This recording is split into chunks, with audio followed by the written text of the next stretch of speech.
근데 저점은 깨지 않았다 라고 하면은 결과적으로 봤을 때는 요렇게 상승을 줄 가능성이 더 높다라고 저는 일단 보고는 있습니다. 일봉상으로도 이 비트코인은 제가 아까 말씀은 안 드렸지만 요렇게 헤드앤숄더, 역헤드앤숄더 형태로 상승 추세도 만들어낼 수 있기 때문에 단순히 이것만 보시지 마시고 패턴으로 노려볼 수 있는 건 역헤드앤숄더다. 그래서 이런 부분들까지도 한번 노려볼 수 있다. 여기까지가 일단 나온 뒤에 매물대 저항을 맞은 형태를 보고 한 번 더 하단 지지 108K, 109K 지지를 받고 이렇게 들어 올릴 가능성도 있기 때문에 최대 108, 최소 111 정도의 지지를 받고 다시 한번 롱트라이가 나올 수도 있어요.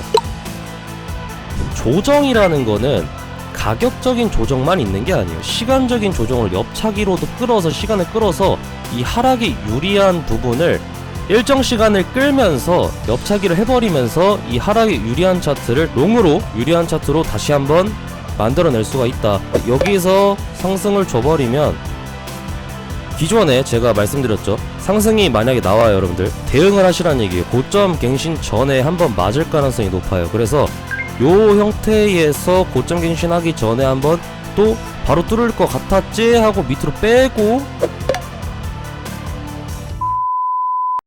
안녕하세요, 쿠엉입니다. 네, 현재 많은 분들이 비트코인 방향성에 대해서 굉장히 어려워하실 수 있을 것 같은 그런 자리라고 생각을 해서 왜 어렵게 생각을 하는지, 그래서 도대체 어디가 더 유리한 건지 제발 정답을 알려달라는 그런 분들이 되게 많기 때문에 좀 정리를 해가지고 영상을 좀 올려보고자 합니다. 지금 구간에서는 어떤 부분을 좀 중요시 봐야 되냐면, 지금 움직임을 주고 있는 메인이 되는 프레임, 메인이 되는 타임 프레임이 어딘지 그걸 일단 파악을 먼저 하시는 게 좋고, 두 번째는 큰 추세에서 이제 롱 또는 숏이 나오려면 어떠한 조건을 갖춰야 되는지들을 좀 제가 알려드리면서 명확하게 어떻게 해석을 해야 되는지 현 구간을, 그런 부분들 좀 도움을 드리는 그런 관점 영상이 됐으면 좋겠고, 두 번째는 당연히 뭐 이더리움도 한번 다뤄볼만 하겠죠. 그런 부분들까지도 이번 영상에 한번 담아보도록 하겠습니다. 이번 구간, 지금 구간 굉장히 어렵기 때문에 잘 이해하려고 노력을 해보셔야 될 것 같습니다. 자, 바로 가보시죠. 자, 어제 새벽이었는데 지금 주봉 마감 직전에, 저번주 주말이죠. 주말에 우리가 여기서 이 구간에서 옆차기가 좀 길게 나왔단 말입니다. 보통의 분들은 횡보 치다가 다시 빠지겠지라고 생각을 하셨겠지만 하필 월요일 새벽 5시부터 들어올리기 시작을 했단 말이에요. 그쵸? 아침 저녁부터 계속 들어올리기 시작했는데, 그 이유가 뭐냐, 제가 봤을 때는 지금 메인으로 작용하고 있는 이 프레임의 힘은 저는 주봉에 있다고 생각을 합니다. 여기서 만약에 이 하단 구간에서 마감을 풀 음봉 상태로 마감을 줬다면 단기 이평선이 그냥 이렇게 빠져버렸을 거예요. 데드크로스가 나면서 밑으로 빠져버렸을 겁니다. 그럼 그것 때문에 시장 심리는 당연히 이걸 생각을 하고 이렇게 빠질 거라고 생각을 하고 이평선도 교차로 데드크로스가 났었겠죠. 근데 지금 이 구간에서 미친듯이 옆차기를 해버리면서 주봉 마감을 기다려버리니까 시장에서는 실망 매물이 이제 나오는 것이죠. 왜냐면 주말이고 주봉 마감이 4시간밖에 안 남은 시점에서 더 이상 밑으로 빠지질 못하니까 위로 들어 올려졌다라고 저는 생각을 합니다. 그러면서 단기 저항 구간이 뚫리면서 갑자기 힘차게 반등을 준 것으로 보이죠. 자, 여기서 중요한 힌트를 하나 남긴 게 제가 봤을 땐 이평선에 있다고 봅니다. 주봉 이평선 보면은 항상 추세, 단기 추세를 반영하는 힌트를 찾아낼 수 있는 게 단기 이평선인데, 하얀선이 5이평이고 주황선이 22평인데 지금 기가 막히게 이 주봉을 마감을 시킨 자리가 22평 윗자리입니다. 윗자리. 물론 제가 이제 지금 이 반등 크게 나온 자리에서 886자리죠. 이 자리에서도 롱을 칠만한 그런 자리가 될 수 있다라고 지금 얘기를 했었는데, 이 구간에서 모든 게 쌈박자가 다 맞아 떨어지면서 주봉이 갱신되는 순간 몇 시간 안 남기고 바로 들어 올려버리는 이런 상황이 이루어졌던 걸 보니까 제가 봤을 땐 지금 구간은 주봉이 메인 프레임인 게 맞습니다. 그래서 저는 주봉이 메인 프레임이기 때문에 지금 구간에서는 주봉에 맞춰서 저는 매매를 해야 된다라고 생각을 하는데, 타점은 당연히 프레임을 낮춰서 잡아야겠지만 제가 얘기하는 건 뭐냐면 이런 애매한 구간, 이런 애매한 구간, 이런 애매한 구간 중간중간 자리에서 들어갔다가는 털리기 일수라는 겁니다. 방향을 나중에는 맞춰도 지금 들어갔을 땐 털릴 가능성이 더 높다. 그럼 어떻게 해야 될까요? 지금 롱이 유리한지 숏이 유리한지 그걸 알려면 최소한 주봉의 움직임에 맞춰서 유리한지 불리한지를 알아야 되는데, 여기서 나온 반등이 앞으로 쭉 롱이 나올 만한 어떤 힌트를 줬다라고 보시나요? 저는 아니라고 봅니다. 이게 최소한 올린 거에 대한 되돌림이 886짜리에서 보통 자주 나오죠. 886짜리 제가 좀 라이브에서도 꿀통을 많이 풀었는데, 이 886짜리에서 나온 반등이 꼭 이러한 상승이 나오리라는 법은 없지만 최소한 일륜적인 반등 정도는 먹을 수 있기 때문에 일단 들어가 보는 것인데, 이 886에서 쏘아 올린 반등이 의미가 있으려면 한 번 더 내려와 준 뒤에 111.3K 정도, 111, 112K 정도에서 반등을 주면서 좌측 고점을 뚫어놔야 돼요. 지금 주봉 마감 그런 식으로 했고, 이평성도 메이킹을 지금 제대로 들어가고 있는 상황에서 지금 상태에서는 롱이 더 유리하다고 보는 게 맞습니다. 왜냐하면 떨굴 거면 여기서 그냥 밑으로 깨버린 다음에 올라와도 숏 치면 그만이거든요. 근데 지금 구간은 일단은 단기 평선이 꺾이지 않았고 지금 말아 올린 상태에서 한 번 더 롱한테 기회를 주고 있는 차트로 좀 보여집니다. 이 기회를 잡았을 때 어떤 식으로 메이킹을 해야 되냐, 요렇게 해서 좌측 고점을 뚫어놔야 돼요. 왜냐, 다우 이론 개념상 좌측 고점을 뚫어낸 상태예요. 그리고 저점도 깨지 않은 상태에서 반등을 줬습니다. 그러면 지금 빨간색 매물대로 맞은 자리인 거 보이시죠? 자, 이 자리에서 맞았고 내려와서 하단 지지만 다시 성공을 해준다면, 그리고 반등만 이렇게 줄 수 있다면, 이 상태에서 저점 지켰고 고점도 뚫어냈고 직전봉에서 여기만 뚫어내기 시작하면 사실상 이런 식으로 상승이 나올 가능성이 높겠죠. 이런 식으로.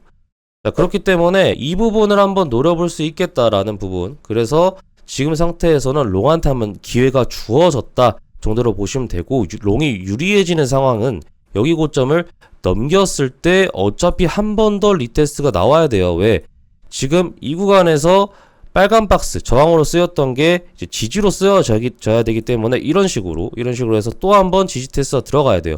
지금 구간에서는 롱이든 숏이든 어느 하나 나오기 쉬운 게 없습니다. 롱은 이런 식으로 뚫어내고 다시 한번 지지로 쓰고 다시 한번 뚫어내는 형태가 보여줘야 그 다음에 고점을 뚫어낼 수가 있고, 숏의 입장에서는 여기서 그냥 저항을 맞고 886 일륜적인 반등 짤먹 잘 먹었지? 이러고 이제 빠지는 거예요. 이런 식으로 빼뜨려서 저점 깨고 반등은 한번 먹겠지만 오름에 또 저항해서 숏을 또 칠만 하겠죠.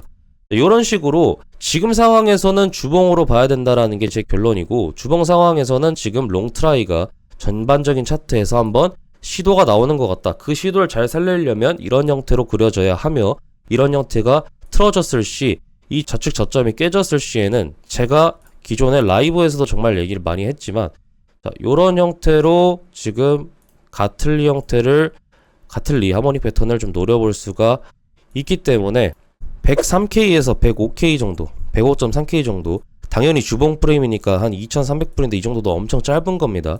요 정도 프레임에서 롱각을 한번 노려볼 수 있겠지만 이때부터는 살짝만 먹고 또 한 번 숏을 쳐야 될 가능성이 존재하다, 이렇게 좀 보시면 좋을 것 같아요. 지금 제가 당장은 롱이 더 유리하다라고 보는 게 아니라 롱을 시도해볼 만한 자리가 나왔기 때문에 그 형태에서 이 트라이를 무빙을 어떻게 주는지를 보고 어떻게 끌고 가는지를 보고, 만약에 그 시도를 했음에도 반등 트라이가 이걸 잘 못 살리게 된다고 하면 당연히 숏한테도 기회가 넘어간다라고 저는 생각을 하기 때문에 거기에서 제가 작두를 탈 겁니다. 그래서 요 작두를 제가 라이브든 뭐 관전방이든 카톡방이든 계속 타면서 좀 분위기를 볼 거예요. 그래서 그렇게 보고, 확실한 거는 여러분들이 지금 매매를 이런 중간중간 자리에서 타시는 게 아니라, 이런 애매한 자리가 아니라 이렇게 타볼 만한 자리들을 전 한 번씩 탔으면 좋겠습니다. 사실 이 자리도 여기 고점 로스 걸고 여기도 숏트라이를 해볼 수 있는 구간이라고 전 얘기를 해놨기 때문에 지금 이러한 부분들도 계속 보시면서 중간중간 애매한 자리에서 사시는 것보다는 이런 형태들을 보시면서 타시는 게 더 좋다라고 생각을 합니다. 근데 비트코인은 이 정도고요. 추후 떨어지게 될 경우엔 계속 오름에 숏을 쳐야 될 가능성이 있어요.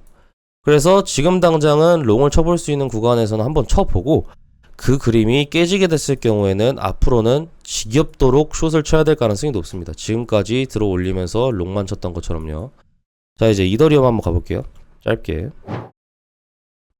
자, 이더리움 같은 경우에는 제가 기존의 관점이 뭐였느냐. 날봉 RSI 과매도, 그러면서 빗각짜리, 그러면서 얘도 마찬가지로 886짜리.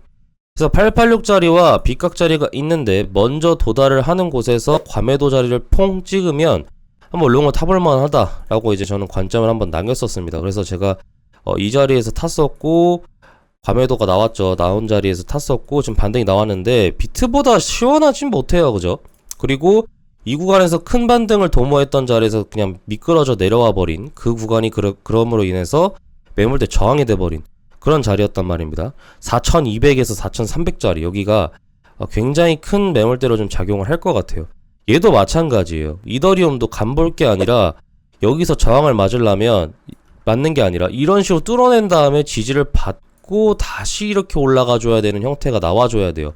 올라가도 지지를 써야 되고 또 올라가야 돼요. 여기서도 제가 여기서 이제 커벤핸들 형태로 노리려고 한다면 여기서 지지를 잘 받고 쏴야 되는데 여기서 깨져버리면 보지 말고 쇼쳐라 라고 이제 얘기를 했듯이 이 구간도 마찬가지예요. 뚫어놓고 나서 지지받고 또 쏴야 돼요. 이 형태가 그려져야 됩니다. 그래서 이더리움도 지금 이 구간이 제가 빨간 박스로 쳐놓은 이 자리가 계속 저항 구간에 있다. 4200, 4400짜리가 계속 저항 구간으로 작용을 할 것이다. 그래서 이 구간을 이평선 구간 몰려 있으면서 수평 매물대 자리 있죠. 여기를 뚫어낸 뒤에 또 지지를 받는 형태를 봐야 된다. 안 그러면 이더리움도 여기가 깨지게 되는 순간, 그쵸? 이 좌측 저점 3300 구간을 또 깨러 내려오는 순간은 정말 위험할 수 있다. 비트코인도 마찬가지고. 그래서 여러분들이 기존에 지금 어떻게 생각을 하고 계실지 모르지만 저는 지금 크립토 마켓에 정말 중요한 부분이 될 수 있는 자리에 저는 위치해 있다고 생각을 합니다. 그러니까 평소처럼 우리가 매매를 해오셨던 분들이더라도 지금 주봉급, 달봉급 프레임에서 무빙이 나올 수 있는 가능성이 굉장히 높기 때문에 기존에 매매를 하셨던 것보다 조금 더 각별히 주의를 하셔가지고 매매를 하셨으면 좋겠습니다. 왜? 큰 프레임이 움직이는 순간엔 항상 위험한 상황이 일어나니까. 여기까지. 오늘 영상 여기까지입니다. 영상 좋았다면 좋아요 한번 눌러주시고 이 새끼 괜찮다 싶으면 구독도 한번 눌러주시고 구독 버튼 옆에 종 모양 버튼 누르시면 제가 영상을 올리자마자 관점을 보실 수 있기 때문에 이득입니다. 그리고 가장 중요한 거 고벨 좀 쓰지마! 안녕.